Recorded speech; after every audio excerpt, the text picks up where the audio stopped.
Coming up on Hashtag That, we tagged along with the Hampden Cleaning Service strictly for college students. And we will be sitting down with Josh Sprague, the Vice President of Membership for the Student Programming Board, for the scoop on all things Fall Fest. From Hampden to Hollywood, we are your source for entertainment news.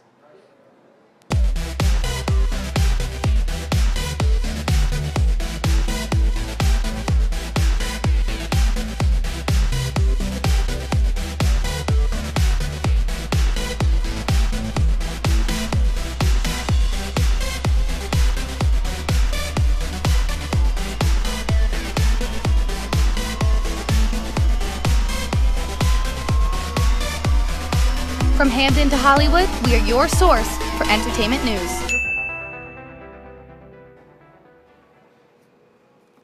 Hashtag is back and better than ever. I'm Ashley Cotto. And I'm Cullen Ronan. Thank you for joining us for our first episode of the semester. This week, the Multicultural Student Leadership Council celebrates their annual Multiculture Week. So far, they have had wonderful events like cooking in the piazza and game nights. Over the next few days, they will have events like breakfast at the York Hill Shuttle Stop, movie nights, and painting. This is the group's first activity as an official student organization. This Sunday, students took the chance to get a little messy in this year's annual University Color Run. The Bobcats had the opportunity to get their sweat on through a 5K loop that took them around the Mount Carmel and York Hill campuses. And that truly is a blessing, given that a free shirt was given out to all participants, because anyone who took part can tell you their clothes definitely didn't end up as good a shape as they began. The event takes place every year to make sure to keep an eye out for 2019's Color Run if you are itching to participate. And if you are a fan of Quinnipiac sports, you've certainly caught a glimpse of the famed Teletubbies on campus. The spirited group of individuals that make up everyone's favorite childhood quartet is looking for some new members, and the QU Spirit Group plans on holding tryouts for the coveted open spots. For those who make it to many sporting events, well, they will definitely take notice of the newly crowned members within the coming weeks. Fall Fest is coming up fast with only 4 days left until South Lot gets packed with students. This year, the indie pop band AJR and Public will be performing. AJR is well known for their most popular single, Sober Up. Fall Fest is an annual free concert with food trucks that encourages students to interact with others while making memories with old and new friends. When we come back, Josh Sprague, the Student Programming Board Vice President of Membership, is here with us to share some of the secrets that went into planning Fall Fest this year. Stick with us. Welcome to the WQAQ Morning Show. Dan Ball and Emma Spagnolo joining you here from the QAQ studios in Hampden. And Emma, it is that time of year again.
From Hampden to Hollywood, we are your source for entertainment news.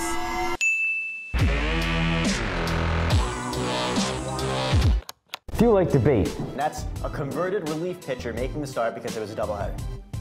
You got no hit by a relief pitcher. You can't tell me that's not embarrassing. analysis, You can see his stance, his positioning right there is excellent. and a side of entertainment. Is he right or is he crazy? Well, we all know the answer to that. He's a bit crazy, but I gotta say, you know. Then join us on Bobcat Breakdown. From the court to the ice to here on the diamond, we'll discuss everything you need to know about Quinnipiac athletics. Bobcat Breakdown, Tuesdays at 9:30. thanks for coming in today, Josh. Yeah, Josh, it's truly a pleasure to have you here today. Thank you for having me. So we're going to get right into it. Our first question for you, just kind of tell us what students can expect from this year's Fall Fest. Of course, yeah. So this year, as you kind of mentioned earlier, Fall Fest, we're having AJR perform with an opener of Public. We're also going to have a bunch of free food trucks. We'll have Donut Crazy, Mr. Softy, Carib Soul, and a fourth one that I'm not remembering right now. But it's all free entry into the concert and for undergraduate students. There also is the opportunity for graduate students to purchase tickets, but that's through the graduate school. But yeah, it's just going to be an overall good time, you know, free food, free concert, yeah. I have to know, how did Student Programming Board come up with AJR in Public? Was there like a poll? Were there any other people that you guys were kind of looking towards? Yeah, so last year we did a pretty big survey that was sent out to the entire student body, and from that we kind of got metrics about both our spring and fall concerts. And for the fall concerts, we found that students really wanted, a pop or alternative band that was current. And so we thought that a band like AJR really fit the bill. They're indie pop, but they're also, they have a lot of, not only do they have hits that you'll recognize from the past, but they're also, currently releasing a lot of really good music. So, of course, everyone's excited that AJR is performing this year, but talk about some alternatives that you guys had on the list. Was there a second or third place for some artists that you kind of had a good idea of, but they didn't end up making the cut? I'm actually not sure who might have been. I'm pretty sure that AJR going in was, our first choice. Planning for this started back in early May, and then by mid-July we had AJR solidified. So I don't think there was really much consideration for anybody else. Yeah. So why is Fall Fest so important to Quinnipiac? What does it bring to us?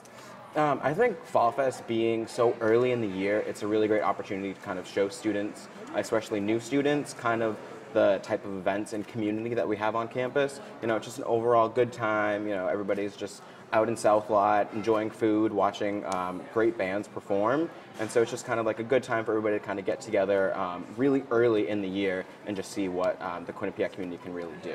So obviously we have Wake the Giant here at Quinnipiac, but kind of talk to us about what's different about Fall Fest this year. What, in comparison to Wake the Giant, what does Fall Fest bring that Wake the Giant doesn't? I think overall just the vibe of Fall Fest is very different. Last year we had Khalid and Daya, which they're very, poppy. Khalid's pretty mellow, but then with a band like AJR, you have that pop but upbeat music. It's also outdoors, which I feel like contributes to kind of just this, chill festival vibe that you can just kind of enjoy, not really have to worry too much about, anything. Just kind of enjoy the show. Now, I actually have two questions for you, and you can answer them separately, So my first question is, what do you feel is more popular, Wake the Giant or Fall Fest? And I have to know, you listed off all these food trucks in the beginning. How do you guys pick these?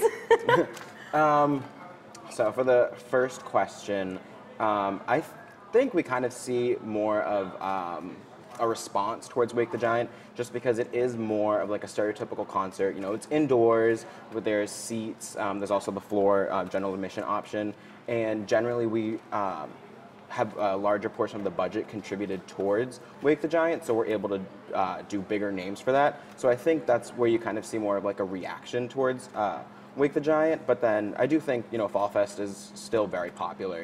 We have a lot of people that come out to it and attend.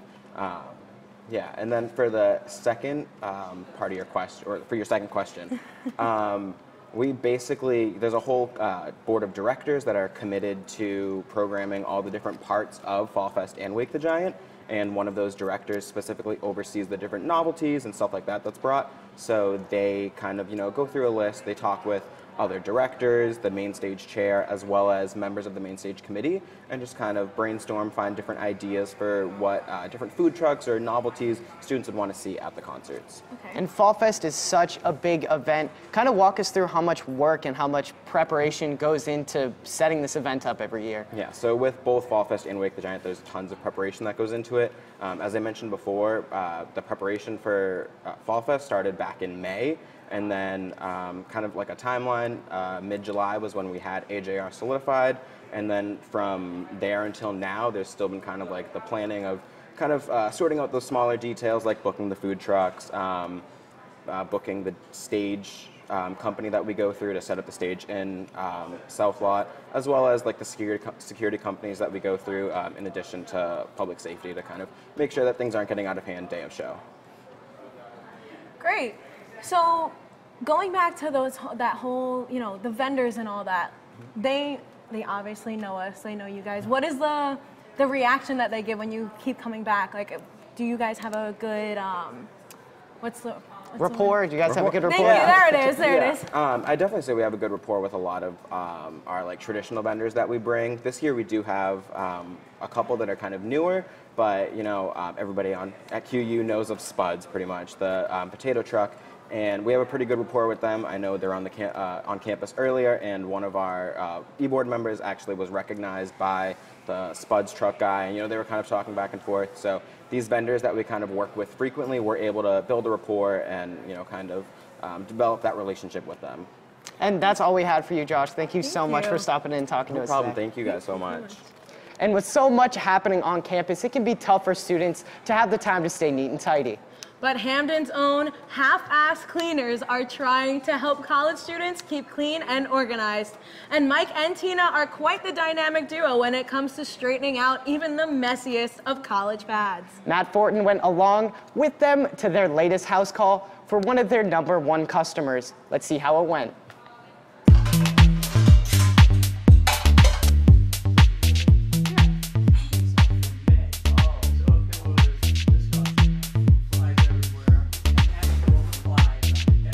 Hey guys, so I'm here off campus at a house that I hear is pretty dirty. Half-ass cleaners invited me to come help them out, so I'm gonna roll up my sleeves and we're gonna see how bad this is. Let's go take a look.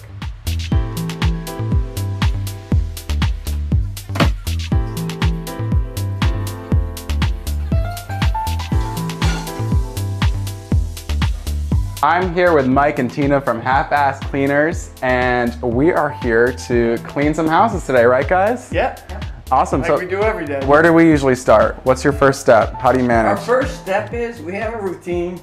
She's kitchen gal, and I'm pretty much bagging all the empties, the cardboards, the pizza boxes. I also brought a mask. I don't know how bad it's going to be. Do you think I need to wear this? Yeah, you might want to. We can handle this, right? We can handle this. All right, so we'll get rid of this. Yep.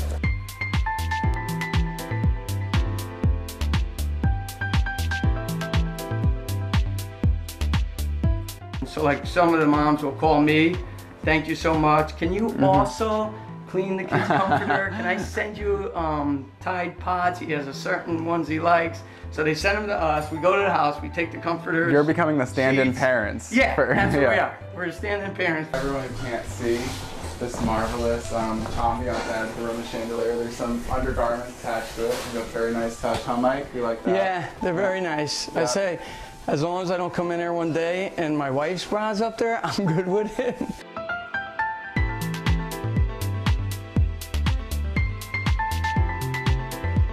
They were like, how much you want to charge? I'm like, well, our date night bill is $50 at Eli, so give us $50. By the end of the night, I really think I got a hang of this whole cleaning thing. And if you need help cleaning your house, just give Half-Ass Cleaners a DM on Instagram. Reporting from Hamden, I'm Matt Fortin, Q30 Entertainment. Between some crazed peacock behavior, 29-foot-long fingernails finally getting a trim, and somewhat of a crappy situation, weird news has been circulating the entertainment world. Kristen Altmeyer is here to share some crazy news. Kristen? After the Nike controversy, I think it's time for some lighter, weirder news. A Florida man is accused of dumping porta-potty waste in a 7-Eleven. According to police, the man dumped a bucket of human feces and urine on products in the store. No need to worry, he did not disrespect the Slurpee machine. Splattered poop was found on a straw hat and do-rag, though. The police report states the man was banned from the store back in May, so this could have been an act of revenge. Moving on to something less crappy.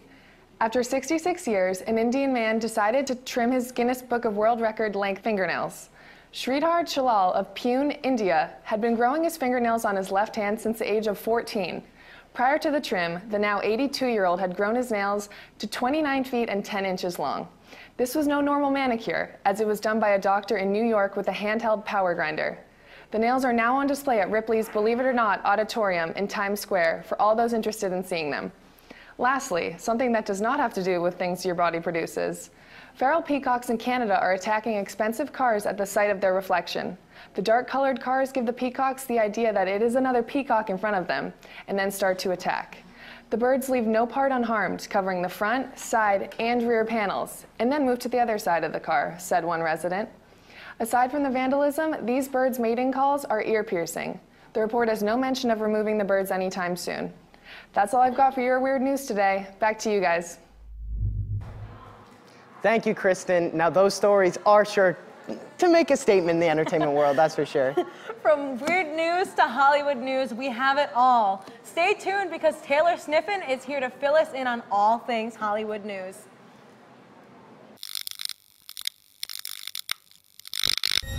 Hey there! These are my children!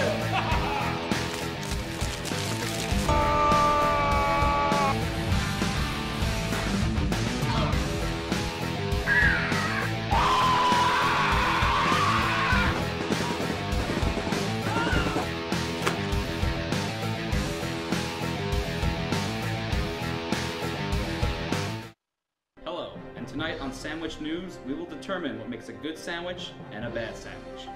First, the standard sandwich. Uninspired, and frankly, a little gross. But we have here a Ray and Mike sandwich, the Cadillac of sandwiches. And if you want one, well, come on down to Ray and Mike's at 3030 Whitney Ave, Hamden, Connecticut. Open every day from 6 a.m. to 10 p.m. QCash is accepted. now that's a sandwich.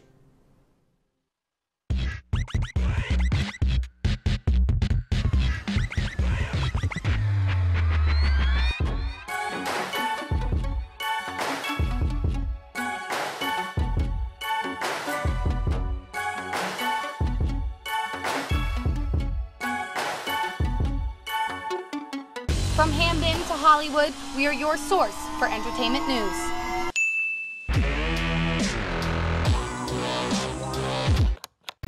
Welcome to the WQAQ Morning Show. Dan Ball and Emma Spagnolo joining you here from the QAQ studios in Hamden. And Emma, it is that time of year again.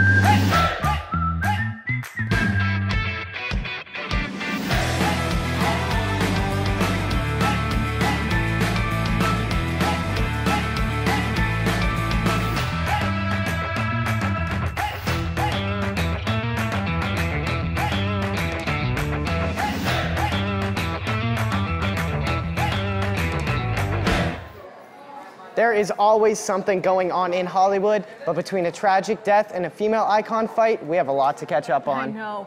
Taylor Sniffen is here with an update. Hey guys, what's up? Well, I'm extremely excited to be back on #that for another exciting year. I'm not very excited to talk about my first topic, which is unfortunately the death of the famous rapper Mac Miller. He unfortunately passed away on Friday, September 7th from an apparent drug overdose. After the news was out, many famous people took to Twitter and Instagram to express their sorrows and condolences to his family. But everyone was waiting for one particular person to post, Ariana Grande. Shortly after his death, Grande posted a black and white picture of Mac Miller looking up at the camera with no comment. People immediately after began blaming the artist for his death and were disgusted by the fact that she couldn't even take enough time to create a comment. So guys, what are your opinions? Did Ariana have something to do with it, or are people just being cruel?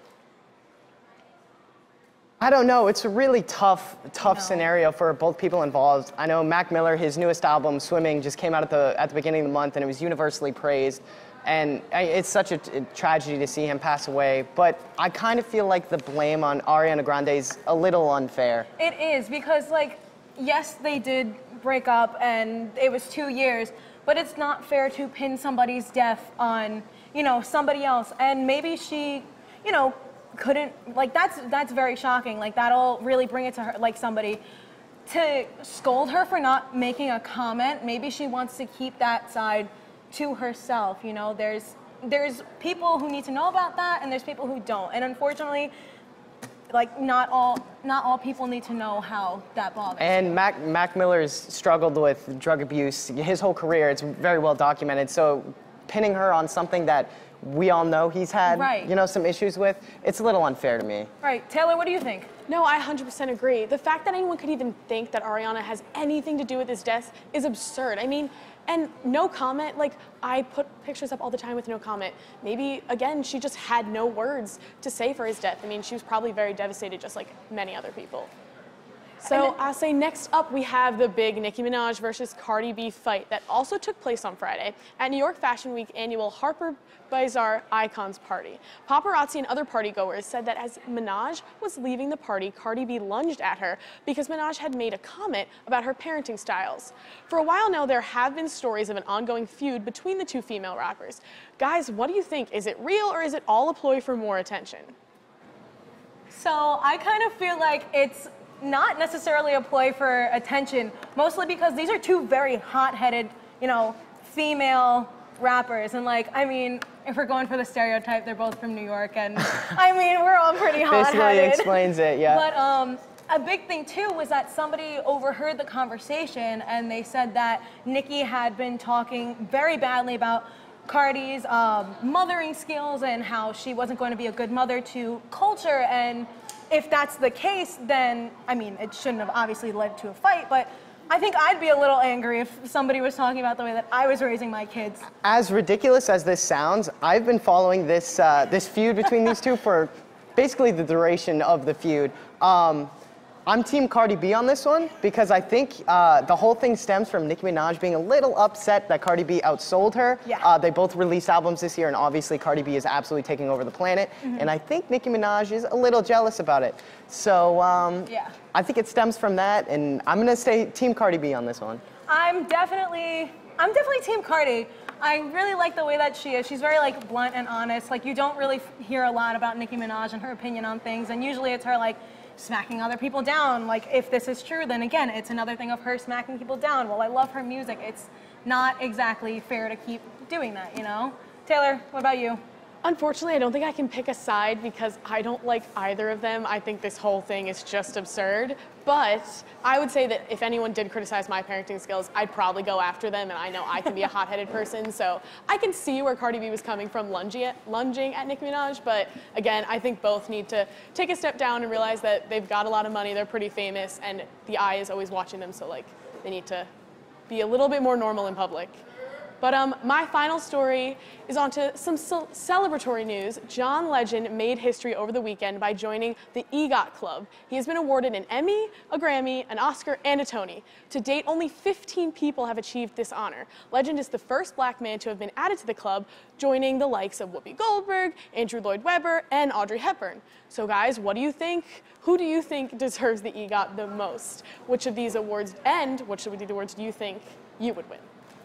I just know, that's so ridiculous that John Legend did that. Like, what an accomplishment. I couldn't even imagine winning like one of those awards is life-changing. He brought home 4. That's kind of wild. Whether he deserved it or not, he did it, and I think that's something he should absolutely be proud of. Yeah, so. 100%. Like, he's a very talented man. Like, after seeing him in La La Land and hearing his music, his music took me a little bit to get adjusted to. I'm not very like a soft, romantic. He is an R&B superstar, watch what you say. Right, but like if you really listen to his music, it's all like, it's very like romantic. That's not my style. But, you know, I absolutely fell in love with his voice, and especially after his performance in La La Land, and, you know, watching how into his music he gets, how passionate he is, like, he deserves all these awards. Hands down, I think he is 100%, like, should be in that, with, especially with Andrew Lloyd Webber, like, a fantastic creator, 10 out of 10 with all of his musicals, like, I couldn't see anybody else in there just yet. Taylor, what are your thoughts on the whole situation? I mean, La La Land is my absolute favorite movie, and John Legend is a huge reason why. And I mean, again, big theater nerd as well. So Andrew Lloyd Webber is a big fan. So the fact that John Legend can join the likes of those guys is amazing. And personally, I think I'd win an Oscar before anything else. I mean, gotta love to act, but I don't think I ever could achieve something this good. I don't think I have the talent nor anything like that to do something. So I am just ecstatic for John. And what about you guys? Did you say like which award you think would be easiest for you guys to win? Ooh, easiest to win. I mean, they're all pretty tough. I think like maybe if anything, if I got lucky enough to be on Broadway, maybe a Tony. If I shot it the right way, maybe a Grammy if the music thing works out. What about you? I think the biggest award would just be a part of Chrissy Teigen and John Legend's family, because they're killing it right now. They're so adorable. Absolutely stunning on Instagram, Twitter. Like, they're my favorite. But thank you again for joining us tonight, Taylor. And when we come back, we debut one of our new segments for the semester, #YourIt. And by learning more about Quinnipiac student Kylie Priest. Don't go anywhere. If you like debate, That's a converted relief pitcher making the start because it was a doubleheader. You got no hit by a relief pitcher. You can't tell me that's not embarrassing. analysis, You can see his stance, his positioning right there is excellent. and a side of entertainment. Is he right or is he crazy? Well, we all know the answer to that. He's a bit crazy, but I gotta say, you know. Then join us on Bobcat Breakdown. From the court to the ice to here on the diamond, we'll discuss everything you need to know about Quinnipiac athletics. Bobcat Breakdown, Tuesdays at 9:30.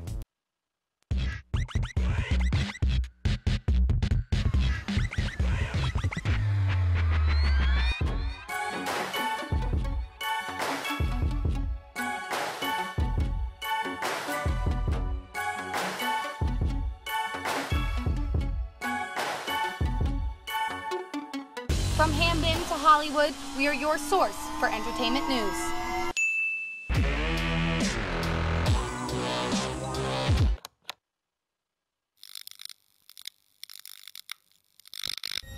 Hey there! Feast my children!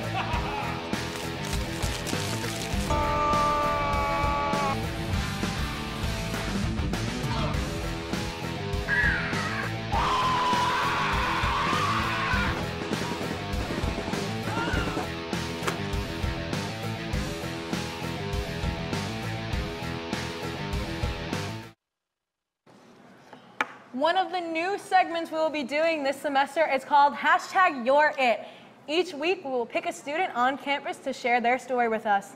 Sat down with Quinnipiac sophomore Kylie Priest to learn more about her experience as an EMT. Let's take a look. My name is Kylie Priest. I've been an EMT for about 1.5 years now.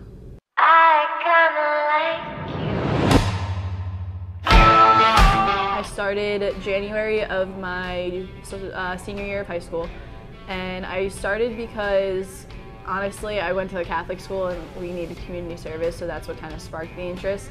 But like I said, I've always been interested in helping people, and like medicine has always interested me, so I figured as an EMT that kind of puts both of them together. My entire family is pretty much a family full of first responders. My dad was a cop, my brother's a paramedic and a firefighter. And it's always just kind of been in my head that, you know, you're always supposed to help people, or you're supposed to put others before you. So I figured becoming an EMT would kind of go along with that. And as a nurse, that's kind of one step above being an EMT. I can do a lot more with medicine and with helping people than I can as an EMT. My best experience as an EMT most definitely was when I got to deliver a baby. A lot of EMTs go through their entire career never doing that. It's kind of like a once in a blue moon type deal, but we got called for the lady who was in labor, and of course that's slightly terrifying because you know that a multitude of things could happen. So we get there, and as we got to scene, we walked into this lady's bedroom, and she was in the middle of pushing, and the baby was there.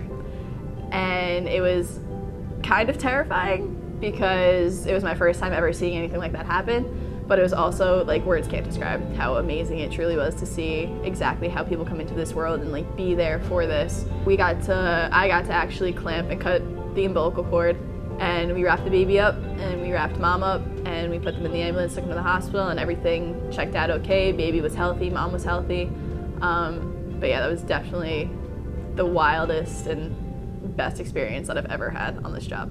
For the future, I think I have considered maybe going, once I get my nursing degree, going to paramedic school and becoming a paramedic, because I know that nursing and being a paramedic, you can do a lot of the same things, just as a paramedic you do it out in the field and not so much in a hospital setting. I really enjoy being not so much stationary in a hospital, but going from, you know, headquarters to scene, and then from scene to hospital, and having to like work with being in the ambulance and being at someone's house and having to do the different environments and just being able to do what you know how to do. That's all the time we have left today. Be sure to follow us on Twitter at Q30 Entertain and check out more Q30 content at Q30TV.com. Thank you for tuning in, and we will see you the same time next week. And on behalf of all the members at Q30, our hearts and prayers go out to those who are affected by the events of 9/11. See you next week, Quinnipiac.